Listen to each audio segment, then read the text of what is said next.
जिस सर्वर की ऑफ़र आपने एक्सेप्ट की है वो सर्वर बेसिकली आपको एक्नॉलेज कर रहा है, जिसका नाम है रिक्वेस्ट। तो डोरा के अंदर जो थर्ड लेटर मिलता है हमें दैट इज़ आर, और आर स्टैंड्स फॉर रिक्वेस्ट। अब बेसिकली इस थर्ड स्टेप की ज़रूरत क्यों पेश आई, यानी कि अगर मैं सिंपल वे में बात करूं कि मुझे अगर आईपी चाहिए तो मैं उस भाई से कहूँगा भाई मुझे आईपी दो, उस भाई ने मुझे ऑफ़र दी, मैं उसको सिंपली एक्सेप्ट कर लूँ। लेकिन अब ये रिक्वेस्ट वाला स्टेप यानी कि स्टेप नंबर 3 क्यों इंट्रोड्यूस किया गया, या इस स्टेप को क्यों रखा गया डोरा प्रोसेस के अंदर। इसके अंदर इसलिए रखा गया कि सम टाइम आपका जो फॉर एग्जांपल आपने जैसे ही अपनी मशीन को ऑन किया, अब आपकी मशीन क्या करती है, वो फ़ौरन से डोरा प्रोसेस स्टार्ट हो जाता है और आपकी मशीन आईपी गेट करना शुरू हो जाती है। और फ़र्ज़ करें उसी दौरान आप अपनी मशीन को एक स्टैटिक आईपी भी देना चाह रहे थे, आपने स्टैटिक आईपी दे दिया, ओके कर दिया। अब रिक्वेस्ट का स्टेप यहाँ पर इसलिए रखा गया कि अगर आपने वो ऑफ़र एक्सेप्ट करनी है, अगर आपको वाकई ही वो ऑफ़र चाहिए तो आप फिर एक रिक्वेस्ट दोबारा भेजते हैं।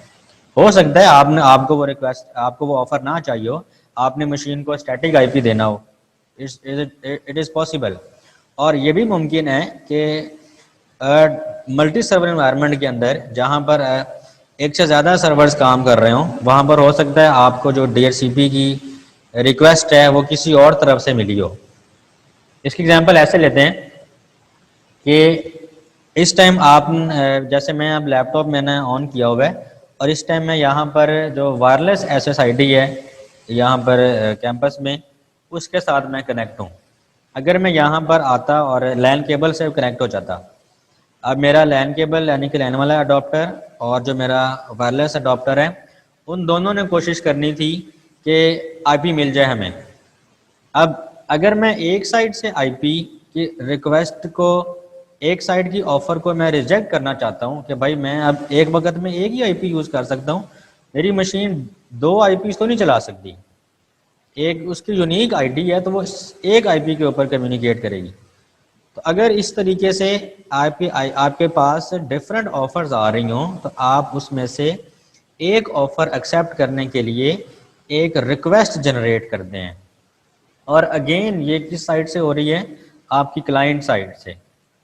और इसके अंदर आप देखें अगेन आप क्या कर रहे हैं, ब्रॉडकास्ट जनरेट कर रहे हैं, ताकि अब यहाँ पे बात ये भी आती है कि भाई मैं अब ब्रॉडकास्ट क्यों करूँ, मैं जिसकी रिक्वेस्ट एक्सेप्ट करना चाहता हूँ मैं सिंपल उसको कह दूँ भाई आप मुझे दे दें।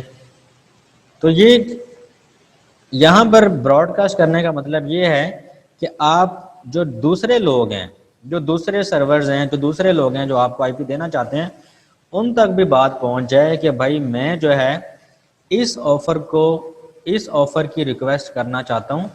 तो जो बाकी लोग हैं वो उसको अंडरस्टैंड करें कि मुझे ये वाली ऑफ़र जो है ये पसंद आई है, तो मैं इसलिए आप सबको बताना चाहता हूँ कि मैं ये वाली ऑफ़र की रिक्वेस्ट कर रहा हूँ।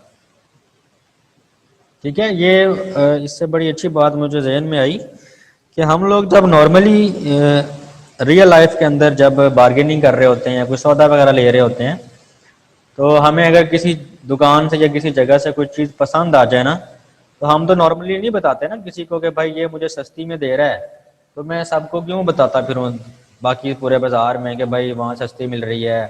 तो हम क्या सोचते हैं, अपना फ़ायदा। लेकिन मशीन्स देखें, मशीन्स हमारी इंटेलिजेंट हैं और वो हमसे, इंसानों से ज़्यादा अच्छा काम करती हैं। इंसान की बनाई हुई मशीन इंसान से ज़्यादा अच्छा काम करती है। तो वो बेसिकली क्या कर रही है, जो आईपी वो रखना चाह रही है मशीन, वो आईपी बेसिकली सबको बताना चाह रही है कि भाई मैं ये वाली ऑफ़र मुझे अच्छी लग रही है, इस ऑफ़र को मैं रखना चाह रही हूँ, तो आप सब सुन लें। तो दैट्स द रीज़न कि इस स्टेज पर हम ब्रॉडकास्ट क्यों कर रहे हैं। और डेस्टिनेशन मैक एड्रेस में भी वो एक सिंगल सर्वर को टारगेट नहीं कर रही बल्कि सबको बता रही है। और अगेन सोर्स आईपी एड्रेस उसके पास 0 है स्टिल, क्योंकि अभी उसने आईपी गेट नहीं किया। और इस थर्ड स्टेप का मकसद यानी कि रिक्वेस्ट का मकसद क्या है, अदर DHCP सर्वर्स को इन्फॉर्म करना या अदर ऑप्शंस को बेसिकली इन्फॉर्म करना कि मैं किसी एक ऑप्शन पे जाऊंगी और उस ऑप्शन के ज़रिए उस ऑप्शन को मैं यूज़ करते हुए आईपी गेट करूंगी। तो लास्ट स्टेप के अंदर बेसिकली क्या होगा कि आपके पास एक एक्नॉलेजमेंट आ जाएगी, यानी कि जो मशीन जिसकी ऑफ़र आपने एक्सेप्ट की है वो मशीन आपको सिंपल क्या कह देगी, एक्नॉलेज। ठीक है, वो एक एक्नॉलेजमेंट आपको सेंड कर देगी कि ओके डन, ये आईपी मैंने आपके नाम पे रिज़र्व कर लिया है। वो अपने पास उसकी एक एंट्री कर लेगी कि ये वाला आईपी जो है ये फ़लाँ बंदे के नाम पे सेव हो गया है। तो अब अगर कोई और मुझसे आईपी मांगेगा तो ये आईपी मैं नहीं दे सकता क्योंकि ये ऑलरेडी मैंने बुक कर लिया है। फिर वही वाली बात, फर्स्ट कम फर्स्ट सर्व। अगर ये पहले बंदा आया, इसको उसने अगर ये आईपी दे दिया है तो फिर जो सेकंड आएगा उसको फिर सेकंड आईपी दिया जाएगा। जिस सर्वर की ऑफ़र आपने एक्सेप्ट की है वो सर्वर बेसिकली आपको एक्नॉलेज कर रहा है कि सिंपली जो आपने ऑफ़र का कहा है उस ऑफ़र के ऊपर मैं आपका जो नाम है वो लिख देता हूँ ताकि ये वाला आईपी किसी और मशीन को फिर मैं ना दूँ। तो डोरा प्रोसेस के अंदर जो स्टेप नंबर 4 था, दैट इज़ DORA। डोरा के अंदर ये वाला जो ए था last, is it stands for acknowledgement. तो first D stands for discover, then O stands for offer, then R stands for request, then A stands for acknowledgement. This was the DHCP process.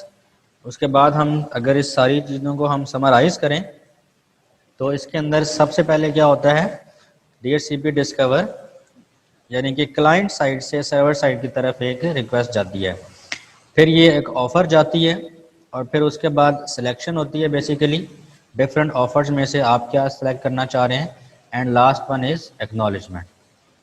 Okay, DHCP lease renewal process basically क्या है, it means कि आपको जो lease आपको दिया गया है, जितने टाइम के लिए आपको जो आईपी असाइन हुआ है उसको रिन्यू करवाने का क्या प्रोसेस है।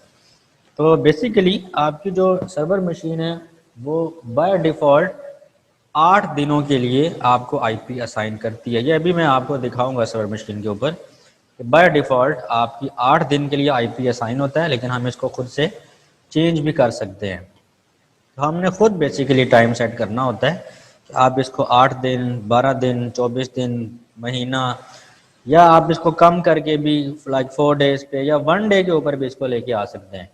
तो इट डिपेंड्स। और दूसरी चीज़, clients attempt to renew its lease as 50% of the lease duration has expired. यानी कि अगर आपने 8 दिन के लिए आईपी आपको मिल चुका है तो जैसे ही 4 दिन कंप्लीट होते हैं तो 4 दिन के बाद उसकी रिन्यूअल चली जाती है सर्वर के पास।